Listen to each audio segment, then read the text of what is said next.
নমস্কার, আমি বনশ্রী। আমার কহন চ্যানেলে আপনাদের সকলকে স্বাগত ও শুভেচ্ছা জানাই। গল্প শোনাবো আশাপূর্ণা দেবীর।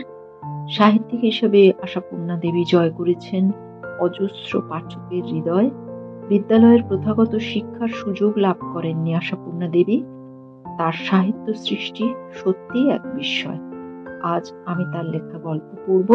গল্পের নাম বল ভরসা। অবনী চ্যাটার্জি মারা যাওয়ার পর এই মাস 2 যাবৎ নিপা যে কেন নিজেকে বাইরের জগৎ থেকে একেবারে বিচ্ছিন্ন করে রেখে বসে আছে তা সেই জানে। অথচ মৃত্যুটা হঠাৎ তো নয়, অপ্রত্যাশিতও নয়। স্ত্রী কন্যাকে অনেক প্রস্তুতি দিয়ে তবে মরেছেন অবনী। তাছাড়া বাবা মা আর কার না যায়, সর্বদাই তো ঘটছে সব ঘটনা। তাই বলে পড়াশোনা ছেড়ে দেবে?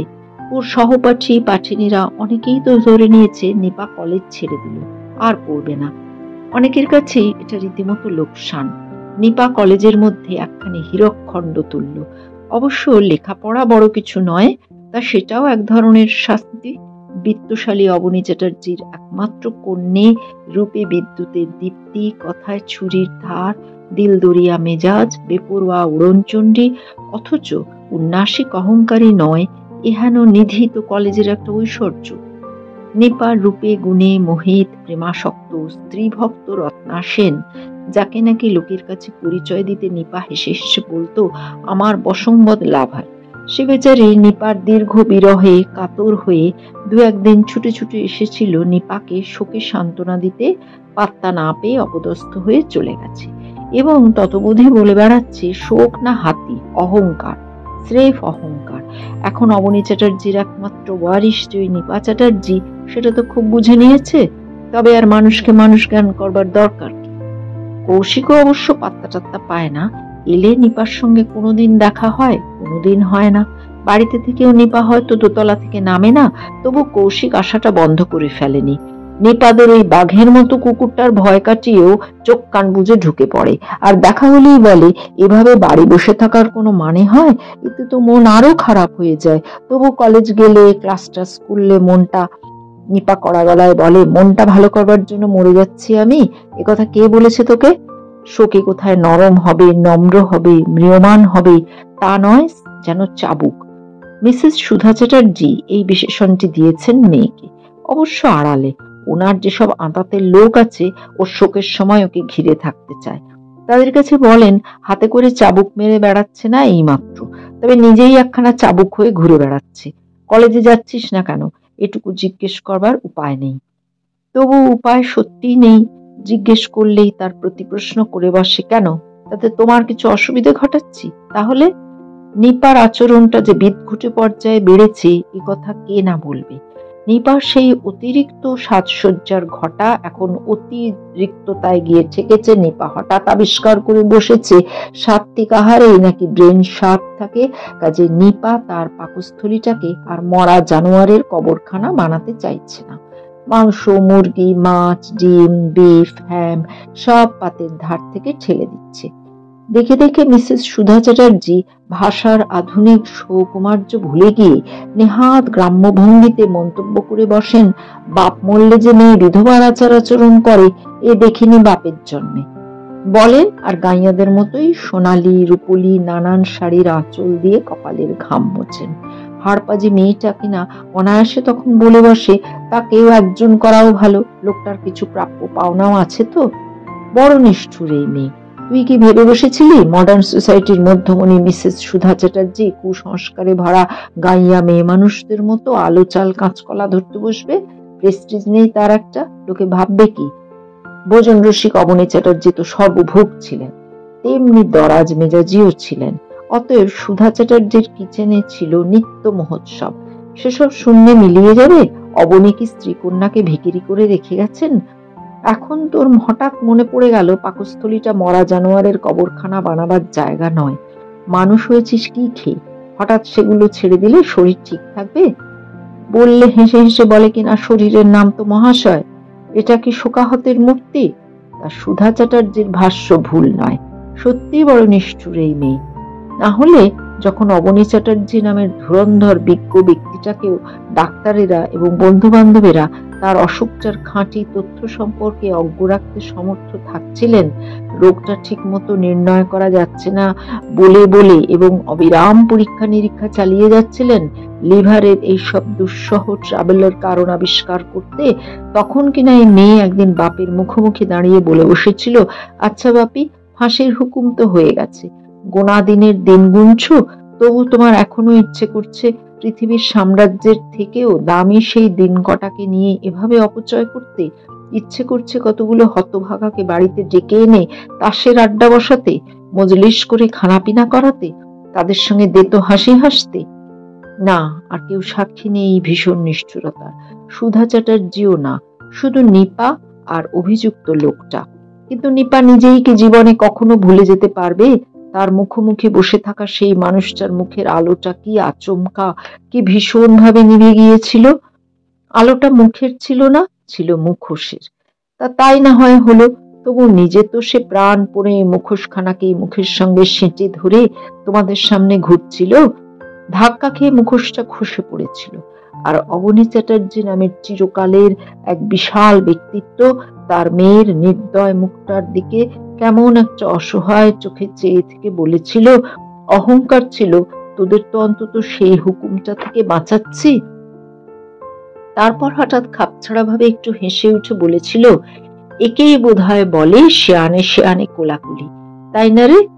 আচ্ছা, মৃত্যু পথযাত্রী মানুষটার সেই অহংকারটুকু ভেঙে দিয়ে কি লাভ হয়েছিল নিপার? আমি সব বুঝেও তোদের সেটা বুঝতে দিচ্ছি না, সব জেনেও তোদের তা জানতে দিচ্ছি না। এই গৌরবের আনন্দটুকু তো আরো কিছুদিন থাকতে পারতো তার। ভেবেছে নিপা এই কথাটা, শত সহস্রবার ভেবেছে। কি লাভ হয়েছিল আমার সেদিন? উত্তর পায়নি, পায় না।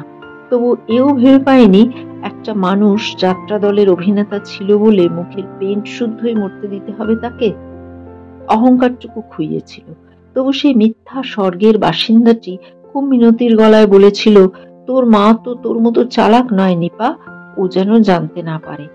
তখন আর নিপা এই শেষ মোহটুকু ভেঙে দেয়নি, বলে উঠতে পারেনি, কোথায় আছো বাপি?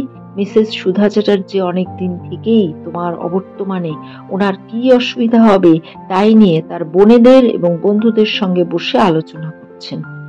যাক, নাটকের সেই দৃশ্যে তো জবনিকা পড়ে গেছে। এখন মুখোমুখি দুই প্রতিপক্ষ, তাদের মধ্যে একজন জানে মরে গেলে মানুষ মরেই যায়, করবার কি আছে, সেই মৃত্যুটাকে কোলে নিয়ে বসে থাকলেই কি সে বেঁচে উঠবে? আর অন্যজন ভাবছে মরে গেলেই মরে যেতে দিতে হবে, তার একদার অস্তিত্বটুকুও স্বীকার করা হবে না। কিন্তু যারা অবনী চ্যাটার্জির এই অস্তিত্বটিকে টিকিয়ে রাখবার জন্য চেষ্টার ত্রুটি করছে না, তাদের সম্পর্কে শ্রদ্ধা সমীহ কই নিপার? পরলোকগত অবনী চ্যাটার্জির ইহলোকগত এইসব বন্ধুরা তো ফেলনা নয়। তারা নিত্যদিন এই চড়া বাজারের তেল ব্যয় করে তাদের তেল পিছলানো গাড়িগুলোকে দূর পাল্লা থেকে হটিয়ে নিয়ে এসে তো পরস্পরে চেষ্টার পাল্লা দিয়ে চলেছেন। তারা তো শোকাহত মিসেস সুধা চ্যাটার্জিকে ঘিরে বসে বিগত চ্যাটার্জির সান্নিধ্যময় বিগত দিনগুলির স্মৃতি রোমন্থন করতে করতে সময়ের জ্ঞান হারিয়ে ফেলছেন। তবে তাদের প্রতি তো একটু সৌজন্যবোধ কৃতজ্ঞতাও থাকা উচিত নিপার। তারা যখন বলেন চ্যাটার্জি নেই, একথা আমরা ভাবতেই পারি না, মনে হয় সেও আমাদের মধ্যে বসে রয়েছে, তখন তো নিপার হৃদযন্ত্রের তারটি একই সুরে বেজে ওঠার কথা। অথচ ওরা এসেছেন দেখলে নিপা অবজ্ঞায় নাক কুঁচকায়। ওরা ডাকলে 1 মিনিটের জন্য দাঁড়িয়ে থেকেই আচ্ছা আমি যাই, আপনারা গল্প করুন বলে চলে যায়। আর হয়তো ওরা চলে গেলে সুধা চ্যাটার্জিকে বলে, ওই বুড়ো বৌদ্ধগুলো আসে কি করতে মিসেস চ্যাটার্জি? ইস, এক একটাকে দেখলে এত হাসি পায়, কি গদগদ ভাব, যেন প্রধানমন্ত্রীর পায়ের কাছে বসেছে। মিসেস চ্যাটার্জি ডাকটা অবশ্য নতুন নয়। অবনী চ্যাটার্জি বেঁচে থাকতেও তার কোনো কোনো বন্ধুর গলা নকল করে নিপা সৌজন্য আর অমায়িকতার ভারী ভরাট গলায় ডাকত, মিসেস চ্যাটার্জি, আপনাকে আজ একটু টায়ার্ড দেখাচ্ছে মনে হচ্ছে। মাঝে মাঝে অবনী চ্যাটার্জির গলা নকল করেও ডাকতো, সুধা সুধা, এতক্ষণ রান্নাঘরে কি করো? চলে এসো চলে এসো, ওরা যা পারে করুক। শৈশব বাল্য গ্রামে থাকার কুফলে অবনী মাঝে মাঝেই কিচেনকে রান্নাঘর বলে ফেলতেন। সে যা, এখন আর নিপা সুধা বলে ডাকে না, তবে মিসেস চ্যাটার্জিটা বজায় রেখেছে। বরং যেন বেশ বেশি করেই রক্ত করেছে। বাবার ওই বন্ধুগুলোকে নিপা দু চক্ষে দেখতে পারে না, তবু ওরা যখন ঢাউস সোফার ডানলোপিলোয় শরীর ডুবিয়ে বসে কফি খেতে খেতে সুধা চ্যাটার্জির শোক সন্তপ্ত চিত্তে সান্ত্বনার প্রলেপ দিতে থাকে, তখন হঠাৎ হঠাৎ এ ঘরে ঢুকে আসে নিপা একেবারে আচমকা। পর্দা সরিয়ে ঘরে ঢোকার আগে যে মে আই কামিন বলতে হয়, এটা সুধা মেয়েকে জন্মাবধি শিখিয়েও পারল না। যেমন পারল না যে কোনো ব্যাপারে প্লিজ বলাতে, থ্যাংক ইউ বলাতে। কাজ করার লোকজন যে এতে এই বাড়িটাকে সুসভ্য ভাবতে পারে না, তা কিছুতেই বোঝানো যায় না ওকে। এখন অবশ্য সুধা বোঝানোর চেষ্টাও করে না আর। অতএব নিপা হুট করে পর্দা সরিয়ে ঘরের মধ্যে চলে এসে মাকে দেখেই বলে ওঠে, ইস মা, কি দারুণ ফর্সা দেখাচ্ছে আজ তোমায়, কালকের থেকে ডবল। নয়তো বলে বসে, কপালের উপর একটু সাদা চুল থাকলে বেশ শ্রীমতী গান্ধী দেখতে লাগে মা, সব চাক রঙা করে ফেললে। সত্যি কিন্তু আর সারা মাথা ডাই করতে বসেন না সুধা চ্যাটার্জি, শুধু রগের উপরকার বিশ্বাসঘাতক কটা অকালপক্ষ চুলকেই জব্দ রাখেন, তবু মেয়ে বলবে ওই ভাব। সুধা চ্যাটার্জি তপ্ত আরক্ত মুখে বলেন, কি বকছো পাগলের মতো, সাদা কালো একরঙা এসবের মানে নেই বুঝি? এই মা, তাহলে তো খুব বোকার মতো কথা বললাম, পালাই বাবা, বুদ্ধিমানেদের মধ্যে না থাকাই ঠিক। কিন্তু আজকে যখন নিপা বাবার একটা ছোট পুরনো কাবার্ডের মধ্যে ধুলো ঝেড়ে পরিষ্কার করতে করতে ঠিকরে মায়ের কাছে উঠে এসেছিল, তখন কি ভাগ্যিস ঘরে কেউ ছিল না, মানে সুধারই ভাগ্যে, না হলে পরিস্থিতি কি হতো বলা শক্ত। সুধা অলস ভাবে কখনো হালকা রঙিন ইংরেজি সাহিত্যিক সামনে ছড়িয়ে পড়া পড়া ভঙ্গিতে ওলটাচ্ছিল। নিপা এসে লাল লাল মুখে বলে উঠল, মা, বাপির সেই অসুখের আগে তুলে রাখা স্কচ বিস্কির বোতলটা? হ্যাঁ, এক পাঞ্জাবি বন্ধুর উপহার। ওই বোতলটা সম্পর্কে অদ্ভুত একটা ছেলে মানুষই দুর্বলতা ছিল অমনি চ্যাটার্জির। বলেছিলেন, নিপা, এটা লুকিয়ে ফেল, না হলে হঠাৎ কখন দেখবো বোতল ফাঁকা। ডাক্তারের হুকুম পেলে বার করে দিবি, একটু তাড়িয়ে তাড়িয়ে খাওয়া যাবে। কিন্তু সেই হুকুমটা আর পাওয়া যায়নি। নিপার লুকোনো জায়গায় জিনিসটা তোলাই ছিল। আজ নিপা সেখানে ধুলোর আস্তরের উপর শুধু একটা চ্যাপ্টা লম্বাটে দাগ দেখতে পেল। নিপা দাঁড়িয়ে উঠল, এ ঘরে চলে এলো। সুধা চ্যাটার্জি আকাশ থেকে পড়লেন, কোন বোতলটার কথা বলছো? নাকামি করছো কেন, বুঝতে পারছো না? বাপি যেটা অসুখ সেরে গেলে খাবে বলে তুলে রেখেছিল। সুধা চ্যাটার্জি আর নাকামি করতে সাহস করলেন না, কান্না ভেজা গলায় বললেন, সেটা কি তোমার বাপি আর কোনোদিন এসে খাবে নিপা? নিপা 2 সেকেন্ড দাঁড়ালো, মার মুখের দিকে তাকালো। কি এ কি একটা ছলনাময়ী ধূর্ত মুখ, নাকি একটা চরিত্র হারানো বাজে মেয়ের মুখ, অথবা শুধুই নিজেকে হারিয়ে ফেলা নেহাতি দুর্বলতার শিকার এক নির্বোধ মেয়ের মুখ? আর কথা বলল না, চলে গেল। ক্লাসে ঢোকার মুখে অনেকের সঙ্গে কৌশিকও দেখতে পেল নিপা আসছে। বাবা মারা যাবার এই মাস আড়াই পরে এই প্রথম নিপার কলেজে আবির্ভাব। চলে এলো কৌশিক নিপার কাছে। এলি তাহলে? নিপা সে কথার উত্তর দিল না, বলল, এই তুই ব্রিজ খেলা জানিস? ব্রিজ? কৌশিক যেন একটা হোঁচট খেল। এই শব্দটা উপস্থাপনার মতো এখানে কোথাও কোনো পরিস্থিতি রয়েছে নাকি? কৌশিক তাই বোকার মতোই বলে ফেললো, তাসের কথা বলছিস? না তো কি হাওড়া ব্রিজের কথা বলছি? এদিক ওদিক থেকে অনেকেই তাকিয়ে দেখছিল। আবার তাহলে এলো। শোকাহত ম্রিয়মান ভাবটাপ দেখা যাচ্ছে না, শুধু একটু রোগা হয়ে গেছে মনে হচ্ছে। রোগা বলেই বোধহয় একটু রুক্ষ, কিন্তু সুন্দরীদের সামান্য একটু রোগা হয়ে যাওয়ায় খারাপ দেখায় না, অনেক সময় বরং বেশি ভালো দেখায়। কাজেই তাড়াতাড়ি ছুটে আসবার মতো মনোবল খুঁজে পেতে দেরি হচ্ছে ওদের। দুঃখে ভেঙে পড়া মুখ দেখতে পেলে আসতো। কৌশিক বলে, হঠাৎ আমায় ব্রিজ খেলা নিয়ে কি দরকার পড়লো? কি দরকার সেটা আমি বোঝাবো, তুই জানিস কিনা তাই বল। জানি মানে খুব একটা ভালো কিছু না। একবার জামাইবাবুদের সঙ্গে ঘাটশিলায় বেড়াতে গিয়ে ওদের পাল্লায় পড়ে আমি তো শেখার ইতিহাস শুনতে চাইছি। ভালো জানি না তাই বলছি, সত্যিকার খেলোয়াড়দের সঙ্গে খেলতে বসার সাহস নেই। তোকে কে সাহস দেখাতে বলেছে? যা জানিস আমায় শিখিয়ে দিতে পারবি কিনা? তোকে শিখিয়ে দেবো? তুই তাস খেলা শিখতে চাইছিস? অবাক হতে হতে যে ফেন্ট হয়ে যাচ্ছিস, চাইছিস সেটা বুঝতে এত দেরি হচ্ছে? কৌশিক ওর লাল লাল মুখটার দিকে তাকিয়ে বলল, দেরি তো হবেই, তুই তো তাস ফাস দু চোখে দেখতে পারিস না জানি। শুধু দেখতে না পারা নয়, ঘেন্না করি, খেলাটাকে ঘেন্না করি, যারা খেলে তাদের ঘেন্না করি। হঠাৎ নিজেকে সেই ঘৃণ্য জীবেদের দলে ফেলতে ইচ্ছা কেন? কেন, কি বৃত্তান্ত এসব না বলে তুই শেখাবি না?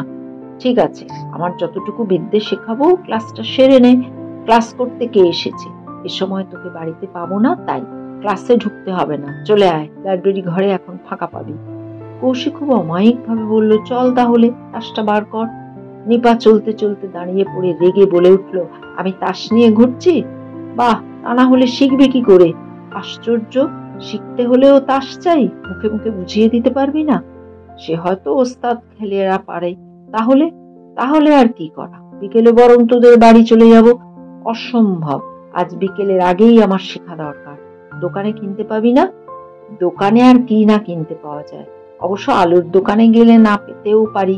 ঠিক দোকানে গেলে নিপাড়া অন্যদের চলার পথ থেকে অনেকটা সরে এসেছে অন্যদের চোখের আওতা থেকে। কৌশিক নিপার চোখের দিকে তাকালো, সেই রুক্ষতাটা যেন গরম জলের বাষ্প লেগে ভিজে ভিজে দেখাচ্ছে। নিপার গলাটাও প্রায় তেমনি। এখন তুই ঠাট্টা ফাট্টা করিস না বলছি কৌশিক, হয়তো থাপ্পড় বসিয়ে ফেলতে পারি। তোর কি হয়েছে রে নিপা? নিপা সামলে নিল নিজেকে, বললো কি আবার হবে, বলছি তো ব্রিজ খেলাটা শিখে নেব আজই, এক্ষুনি। টাকাটা নেই। নিপা ব্যাগ খুলে একটা 50 টাকার নোট বার করে ধরে, ওটা এখন থাক নিপা, পরে নিলেও হবে। এই কৌশিক, বেশি চালাকি করিস না, এখন নিতেই বা আপত্তি কি? ঠিক আছে, দে। তুই একটু বসবি? বসবো কোথায়? যেখানে খুশি, আমায় ফিরতে যতটুকু দেরি। অসম্ভব, এরা দেখলে আমায় কেউ আস্ত রাখবে? নিপা হঠাৎ উদাস গলায় বলে, মেয়েদের ওই জ্বালা রে কৌশিক, একা দেখলেই ছেকে ধরতে চায় লোকে, আস্ত থাকতে দেয় না। না না, বসে টসে থাকতে পারবো না, চল তোর সঙ্গেই যাই, গাড়িটা তো রয়েছে। কৌশিক হঠাৎ বলে ওঠে, আমার কাছে শিখে নেওয়া বিদ্যে তুই তোর মায়ের বন্ধুদের সঙ্গে খেলতে পারবি? নিপাও দাঁড়িয়ে পড়ল, ভুরু কুচকে বলল, মায়ের বন্ধুদের সঙ্গে খেলবো একথা বলেছি তোকে? সব কথাই কি বলতে হয়? নিপা গাঢ় নিঃশ্বাস ফেলে বলল, খেলতে তো চাই না, খেলাতে চাই। খেলাতে চাস? উপায় কি? অবনী চ্যাটার্জির বাড়িতে বসে ওই লোকগুলো তার স্ত্রীকে নিয়ে খেলানো আর কতদিন সহ্য করা যায় বল কৌশিক? ভদ্রমহিলা জুয়ায় হেরে হেরে ভূত হবেন, আর ওই বুড়ো ঘুঘুরা অবনী চ্যাটার্জির ব্যাংকের টাকাগুলো নিজেদের পকেটে চালান করতে করতে বলবে, আজকে আপনি দারুণ খেলেছেন মিসেস চ্যাটার্জি, আমাদের তো তাক লেগে যাচ্ছিল। শুধুই শেষটা একটু ভুল করে ফেলে বলবে, মিসেস চ্যাটার্জি মানসিক কষ্টে কষ্টে রোগা হয়ে গিয়ে আপনার ফিগারটা কিন্তু আশ্চর্য রকমের ইয়াং দেখতে হয়ে গেছে, আপনাকে হঠাৎ নিপার দিদি বলে মনে হয়। বলবে, চ্যাটার্জির এই ঘরটায় এসে বসলে মনে হয় না যে চ্যাটার্জি নেই, যেন সব ঠিক আছে। আর মা কাঁদো কাঁদো মুখে নিঃশ্বাস ফেলে বলবে, আপনারা দয়া করে আসেন, তাই এই ঘন্টা কয়েক সময় সব ভুলে থাকতে পারি মিস্টার। তো বোকার মতো বসে থেকে থেকে তাকিয়ে তাকিয়ে মিসেস সুধা চ্যাটার্জির এই সর্বশান্ত হওয়াটা দেখবো কৌশিক। বাপি আমায় যখন তখন বলতো, শুধুই বলতো, তোর মাকে দেখিস নিপা। তা ওদের আড্ডার মেম্বার হতে হলে একটা তো পাসপোর্ট চাই, তাসের রঙগুলো অন্তত চিনে না রাখলে কি করে একগাল হেসে গিয়ে বলতে পারবো, চৌধুরী কাকু আমাকে কিন্তু আপনাদের ক্লাবের মেম্বার করে নিতে হবে এবার, আমি বুঝি বড় হইনি? বলবি এই কথা? বলতেই হবে বাবা, কাকু বলতে হবে, আপনারে গলে গিয়ে কাছাকাছি সরে বসে বলতে হবে, আপনি কাকু ভীষণ নাইয়ে, আমায় একেবারে হারিয়ে ভূত করে দিচ্ছেন। বুড়ো শয়তানদের ঘায়েল করতে এর বেশি আর লাগে না, ওই ডোজটুকুই যথেষ্ট। কৌশিক বড় চোখে তাকিয়ে বলে, এত শিখলি কোথা থেকে? নিপা উদাস গলায় বলে, জলে পড়ে গেলে হাত পা ছুটতে ছুটতে সাঁতার শেখা হয়ে যায় রে। নিপা অন্যদিকে তাকিয়ে রইল, চোখটা এদিকে সহজে ফেরালো না। কৌশিক গম্ভীর ভাবে বলল, এইটাই তোর সোজা উপায় মনে হলো? সব কটাকে গলা ধাক্কা দিয়ে বার করে দেওয়া যেত না? ওরে বাবা, তাই কখনো পারা যায়? কি সব একখানা ব্যক্তি জানিস তুই, মিসেস সুধা চ্যাটার্জিকে নাচাবার মানুষে তার প্রসাদ ভিক্ষুর ভূমিকা নিয়ে বসে আছে বলে কি আর যাতা নাকি? টাকা আর পাওয়ারের গদিতে বসে আছে। এখন মনে হচ্ছে বুনো শেয়াল অপমানের ঘা খেলে খোঁচা খাওয়া হায়না হয়ে উঠতে বেশি দেরি হবে না। তার থেকে এটাই সুবিধে, একটু আদুরে গলায় বলতে পারলেই হলো, আমি না হয় খেলতে জানি না। খেলা খেলতেই দিন তারপর। নিপার একটু তিক্ত হাসি হাসলো, তারপর নিষ্ঠুরের মতো সুধা চ্যাটার্জির হাতের তাস ভাঙিয়ে নিয়ে খেলা করব। এরকম ছোট লোক আমি করতে পারবি? নিপা হঠাৎ আবার মুখটা একটু ফেরালো, বললো, উপায় কি কৌশিক? পরলোকগত অবনী চ্যাটার্জির বোকাশোকা স্ত্রীটিকে কতগুলো ধূর্ত শেয়ালের হাতে ছেড়ে দিয়ে চুপ করে বসে থাকা যায়? তাকে তো বাঁচাতে হবে। কৌশিক তীব্র গলায় বলল, কাকুদের তুমি যত নিরীহ ভাবছ তত নাও হতে পারে, অসম্ভব নয়। তবে তখন তোকে কে বাঁচাতে আসবে শুনি? নিপার মুখে একটা অলৌকিক মধুর হাসি ফুটে উঠল। গভীর চোখ দুটো তুলে বলল, কেন, তুই কোথাও যাচ্ছিস?